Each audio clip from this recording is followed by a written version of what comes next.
Lecture 23, Family Life, How Then Became Now.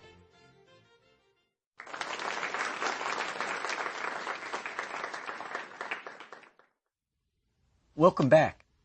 In our last lecture, we examined some of the ways in which the Carolingian world can be regarded as the gateway to the Middle Ages. And in this lecture, I'd like to examine some of the ways in which both late antiquity and the early Middle Ages can be regarded as the gateway to the present. One of the advantages of studying the very distant past is that it allows us to gain proper context for the present. Certain institutions that one might regard as timeless and unchanging have in fact changed quite a lot in the past. And certain ideas and institutions that we regard as distinctly modern have in fact been around for a very long time. And today's subject is a case in point, the history of the family in late antiquity and the early Middle Ages. In some respects, the Roman and barbarian families that I'm going to talk to you about today will seem very familiar, and in other respects they are going to seem very strange to you. And perhaps even more importantly, by the end of the period that we are considering in this course, the family looks a great deal more like the families of today than the families of the ancient world. So we're going to examine some of the structural changes in the family during late antiquity and the early Middle Ages, and we are going to examine some of the controversial theories that seek to explain why families changed as they did.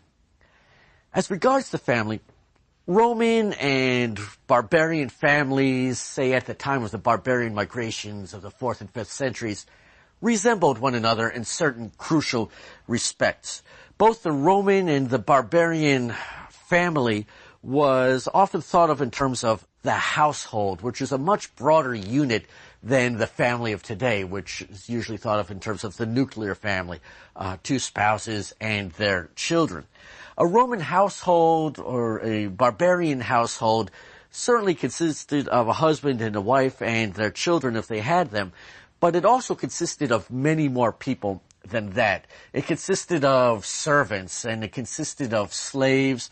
It consisted of distant relatives, even those who don't live with you. It also consisted of property. Property is as much a part of the household as any human being might be. This isn't to say that Romans and barbarians felt the same affection for their couches as they felt for their children, but notionally at least people spoke in terms of households, and the law also dealt with households rather than with nuclear families. Indeed, the only people in Roman and barbarian society who had households that looked like today's nuclear families are the very poorest individuals, those who could not afford any servants or any slaves at all. Another similarity between the Roman family and the barbarian family is the fact that the head of the household has extensive powers over the members of the household.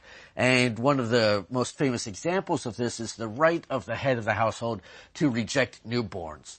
If a child was born and the head of the household decided that we have too many children as it is, or the child seems very sickly and is unable to survive, we have too many girls already, the head of the household can refuse to pick up the child, and at that point the child has to be either killed or abandoned and left for someone else to pick up and take care of if the infant in question is lucky. Both Romans and barbarians accepted various types of long-term relationships between men and women.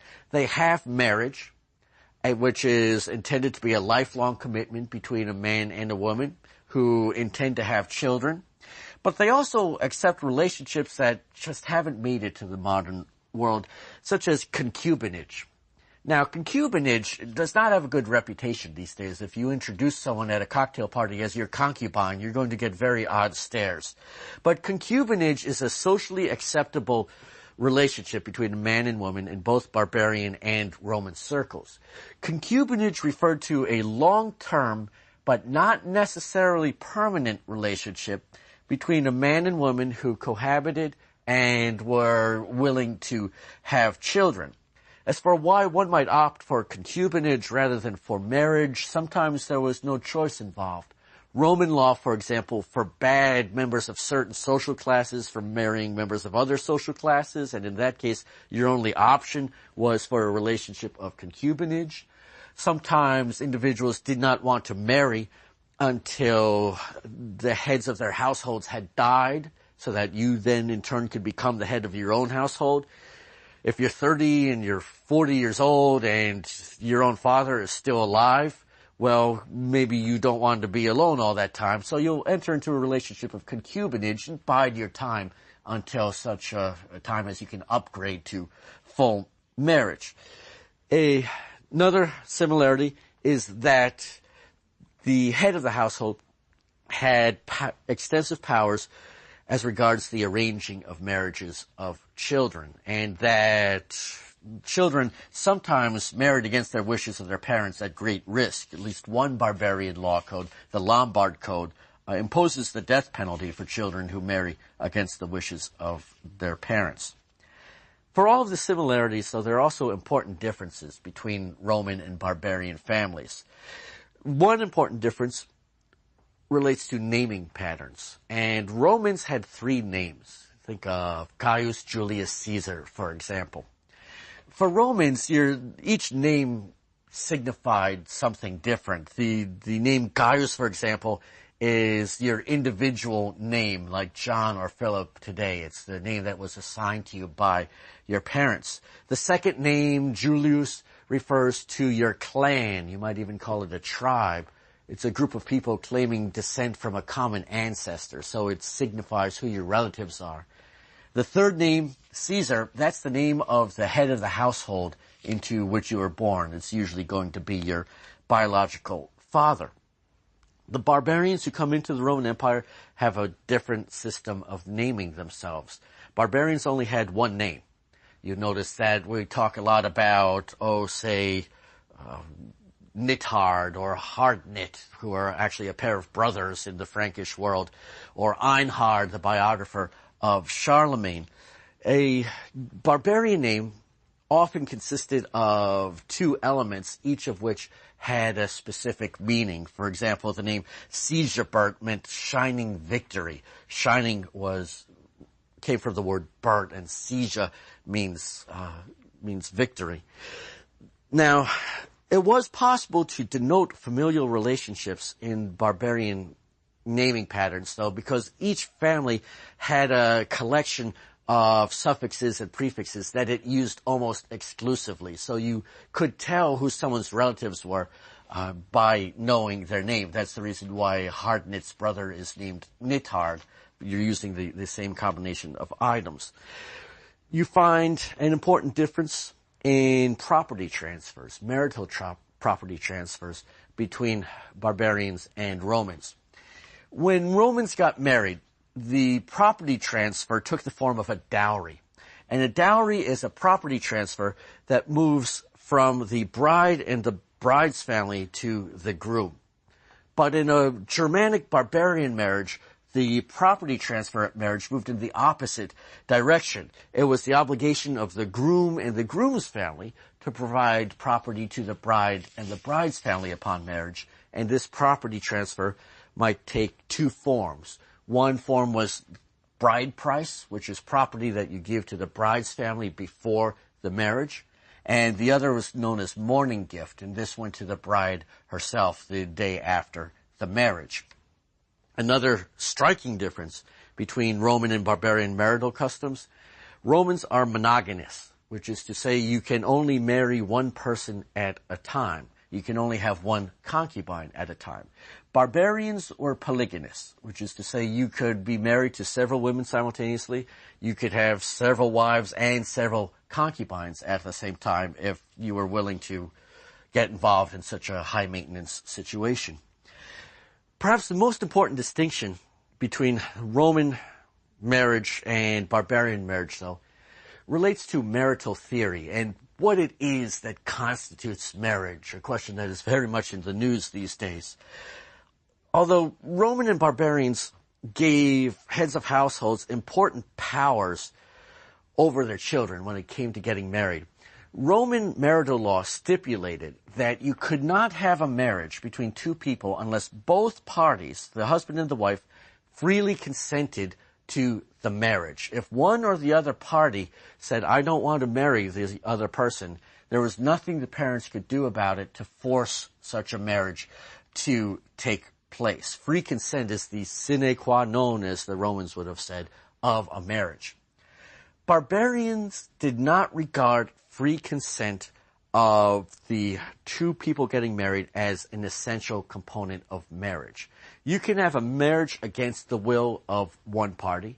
You can have a marriage against the will of both parties. It doesn't matter.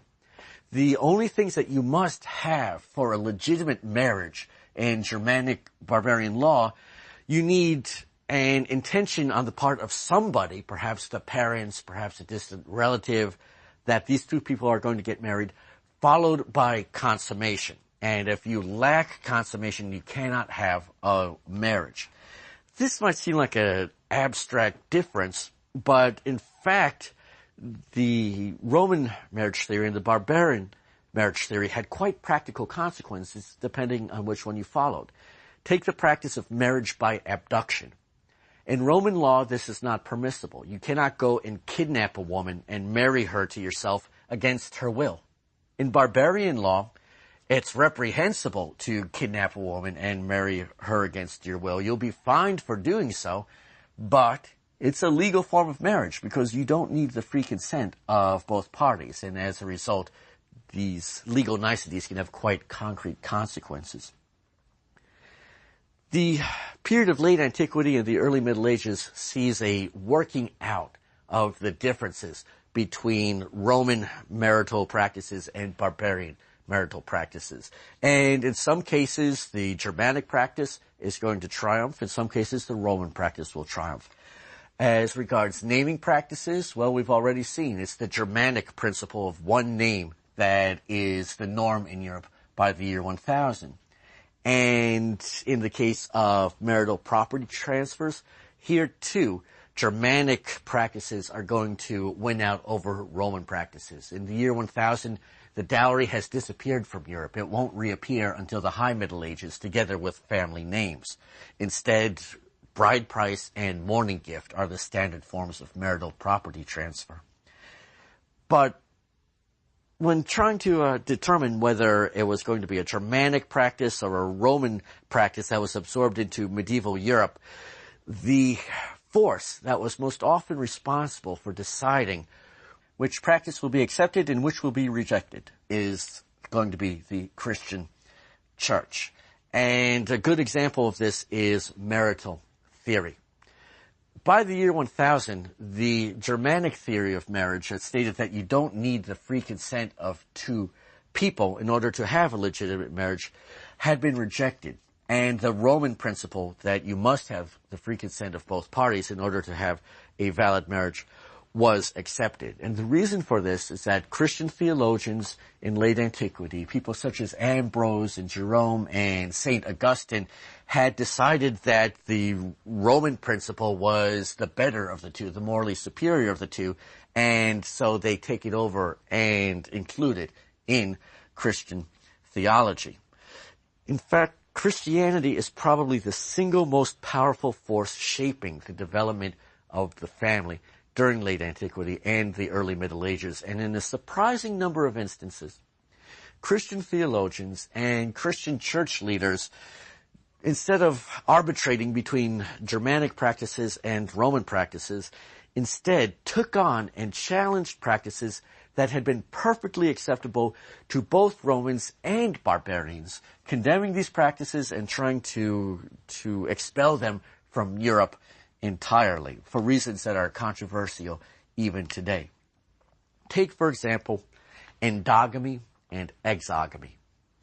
Endogamy refers to marriage within the kin group, and exogamy refers to marriage outside the kin group.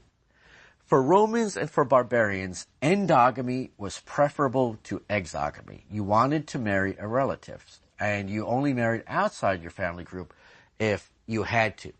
Now, this is not to say that Romans and barbarians had no incest taboos at all. You can't marry just any relative. Certain relatives are going to be off limits.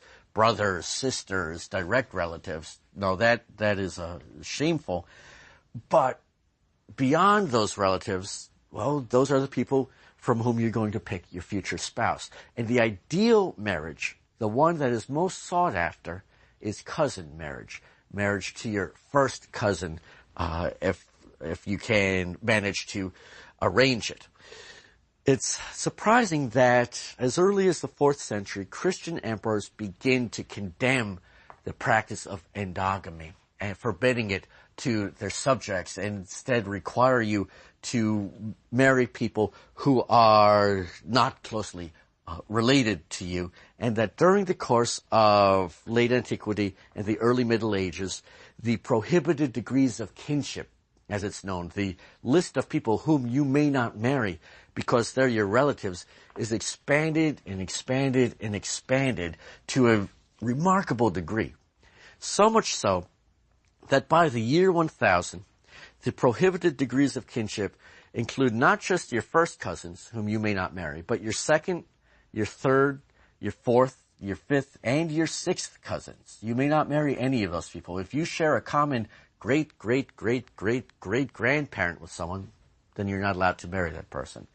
And to make these prohibitions even tougher, they're extended to include not just your blood relatives, but to include your spiritual kin, which is to say to people related to your godparents, and to those to whom you're related through marriage rather than by blood, so that if your wife dies, you may not marry her sixth cousin either, because you are too closely related. And the way in which the church tries to enforce the prohibited degrees of marriage and to end the practice of cousin marriage is through ecclesiastical discipline.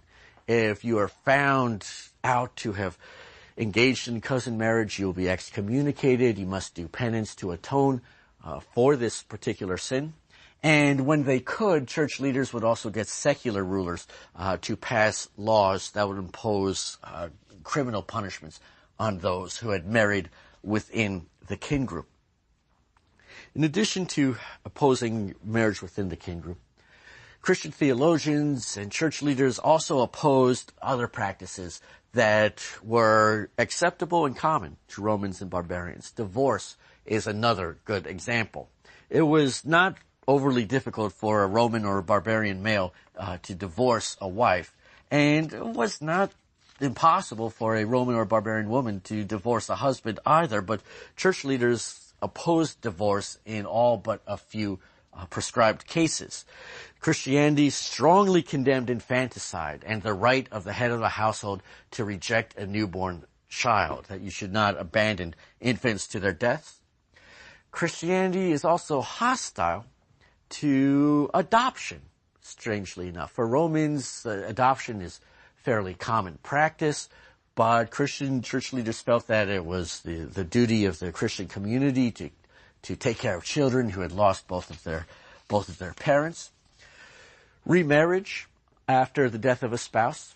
Roman law actually encourages this at certain points in time, such as the lifetime of Augustus. If you're a woman and your husband dies, Roman law requires you to remarry within a certain amount of time. Christian theologians took the opposite viewpoint, and if your husband or wife dies, they will encourage you not to remarry again, if you can possibly help it. And, one last practice, concubinage, that which barbarians and Romans saw as acceptable, but which Christian theologians were going to see as only slightly better than prostitution and vastly inferior to the institution of marriage, which was in turn inferior to celibacy. Now, it was one thing for theologians to condemn all of these familial practices that made sense to barbarians and Romans. It was one thing to declare them to be sins for which one had to do penance, and it was another to get people to accept that they should abandon these practices. In some cases, the church's attempts to get rid of these practices failed, and failed quite badly.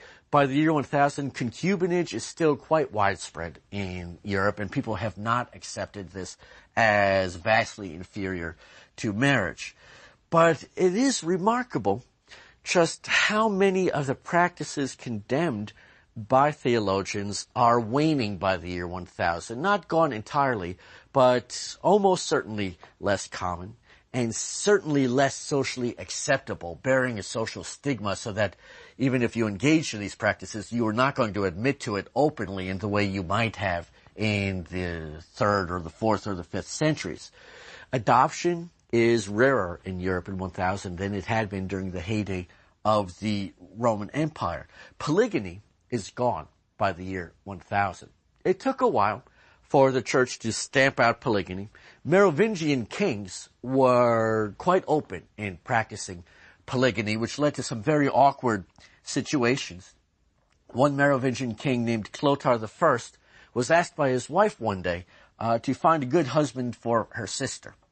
And Clothar said that, well, I'm willing to do this, but it would help if I met the sister and knew something about her so I can find a suitable mate. And after meeting her and speaking with her, he announced that he had someone in mind, him. And so he was going to marry the sister as well, without first divorcing the wife in question. History does not record what the wife thought about all of this. Another Merovingian ruler named Dagobert, after divorcing one wife, hedged his bets by marrying 3 women simultaneously in what must have been a very large wedding party. Carolingian rulers sometimes led active lifestyles. Charlemagne certainly does, but they never marry more than one woman at a time. Now, Charlemagne divorces a lot of women, which he should not have done, and church leaders are willing to overlook this in him. But while he has a number of girlfriends on the side, he will never marry more than one woman at a time. And the Carolingian rulers accept the church's teaching on monogamy and polygyny, at least as regards official marriage. And Carolingian rulers who lacked the forceful personality of a Charlemagne sometimes found themselves brought to heel by popes in disputes over whether you can divorce or not. An otherwise insignificant Carolingian ruler by the name of Lothar II, who lives in the middle of the 9th century, tries to divorce his wife, something that Charlemagne had done many times, but he finds that the papacy is opposed to this divorce and actually thwarts his attempts to get rid of a wife. And for the papacy to do this even 100 years earlier would have been entirely unthinkable. Other practices that are rarer by 1000, divorce is certainly much harder to get than it had been at the beginning of the period considered in this course. Infanticide is most likely rarer and certainly not socially acceptable anymore. Remarriage, marriage within the kin group, all of these practices have acquired a moral taint, and people are tending to shy away from them. Why are Christian theologians opposed to this collection of practices? And what is motivating this drive to reshape familial life? Well, there are a number of theories about why the church was doing this, and 2 theories in particular have been much debated. One has been advanced by an English anthropologist by the name of Jack Goody. And Jack Goody has argued that one must not take the explanations given by contemporaries when they are enacting these prohibitions against cousin marriage at face value, because these explanations often made no sense. When marriage to your 6th cousin is forbidden, for example, and you are forbidden to marry to the 7th degree of kinship, as it was known at the time, the explanation that's given is that, well, we have to extend the prohibited degrees of kinship to 7 because the world was created in 7 days. And according to Goody, this is such a ludicrous explanation that no, you cannot possibly buy it. There must be some other unspoken reason for this. Even when there does appear to be some biblical precedent for a prohibition. For example, the book of Leviticus does prohibit marriage to certain relatives. The actual incest taboo created during the early Middle Ages tends to exceed what you find in the Bible. The book of Leviticus does not say you may not marry your 6th cousin. It gives very specific instructions about whom you may not marry. Goody also says that you must reject the notion that the church attacked these practices on moral grounds, because as a good anthropologist, Goody maintains that there's nothing inherently wrong about the practices that are condemned. There's nothing inherently wrong in polygyny or in infanticide or in cousin marriage. If they seem odd to you, well, that's because history is written by the winners and we are the products of the world created by this struggle to reshape the family during late antiquity and the early Middle Ages. Where does Goody locate the answer? Well, for Goody, there is a pattern to these condemnations that many, not all, but many of the practices that are attacked and partially stamped out, these practices constituted what Goody terms strategies of heirship. They were a means by which families guaranteed that there was a male heir around to inherit the family property. They were strategies used to keep the family property intact. And certainly cousin marriage is favored because it means that the property that is transferred at the time of marriage doesn't pass out of the family because the person whom you're marrying is also a relative. If you marry outside the kin group, then who knows where this property might wind up eventually through inheritance or accident. Goody points out that Romans practiced adoption in part in order to guarantee that you had a male heir to inherit your property. That polygyny increased the odds of your producing, or at least contemporaries thought it increased the odds of your producing a male heir. Divorce was a way to get rid of a wife who could not produce your heir. And concubinage, too, gives you more options in terms of designating an heir.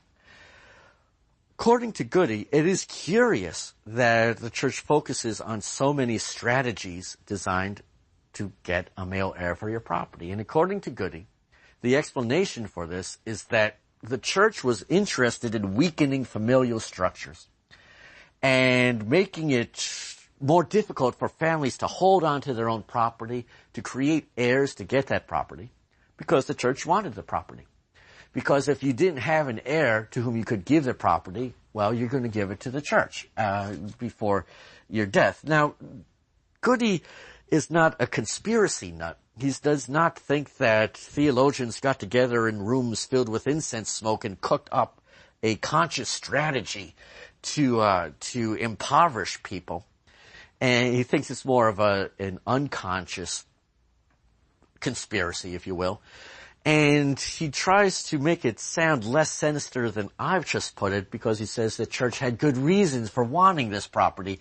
They had clergy to support, for example. They had charitable institutions that they needed to run. But nonetheless, at heart, Goody sees this as greed on the part of the church. Not everyone accepts Goody's ideas, and perhaps the leading critic of Jack Goody is a historian by the name of David Herlihy. Herlihy, who is a medieval historian rather than an anthropologist, and who's very sympathetic to Christianity and to Catholicism, rejects Goody's rejection of contemporary explanations for why we are doing these things. Herlihy likes to point to contemporary explanations that actually make a great deal of sense and are not at all nonsensical.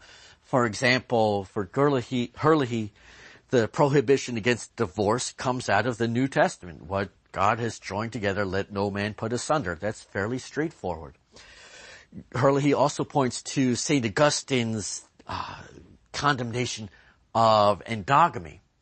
St. Augustine argued that people should not marry their kin because marriage served the purpose of bringing people together who would not otherwise be united in bonds of love. But when you married a relative, you were thwarting that purpose because you were not bringing two different families together. You were already all related. And so therefore, almost as an instrument of social utility, you have to reject endogamy so that the tendrils of love can spread as far throughout society as possible. Herlihy is also willing to extend the argument that issues of social utility and of morality are at the heart of the church's attempts to reshape the family. The church attacks infanticide because it's opposed to all sorts of Roman bloodshed, such as gladiator shows or animal sacrifice. It opposes polygyny because when a few men were able to hog all the women, This created a large body of single, restless males who were prone to violence, and the church perhaps at some level understood this and therefore opposed polygamy. And Herlihy can find some contemporary evidence that suggests that issues of social utility were a concern. There's a remarkable letter from Pope Gregory the Great, who lived around the year 600, who explains the church's opposition to marriage within the kin group as follows. We have learned from experience that the offspring of such unions cannot thrive.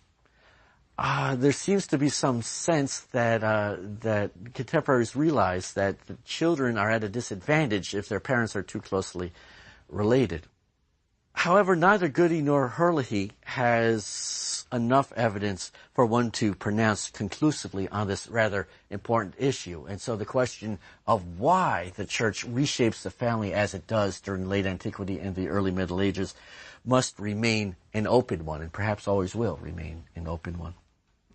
In conclusion, the family undergoes a number of important structural changes during late antiquity and the early Middle Ages, as Germanic and Roman elements are harmonized and as the Christian church attempts to stamp out a wide variety of familial practices, many of which had been widely accepted by both Romans and barbarians. And now that we have examined in some detail the history of late antiquity and the early Middle Ages in our last lecture, I'd like to return to the issues raised in our first lecture and see how the theories of Edward Gibbon and Henri Pirenne about the nature of late antiquity and the early Middle Ages have stood up to subsequent historical research.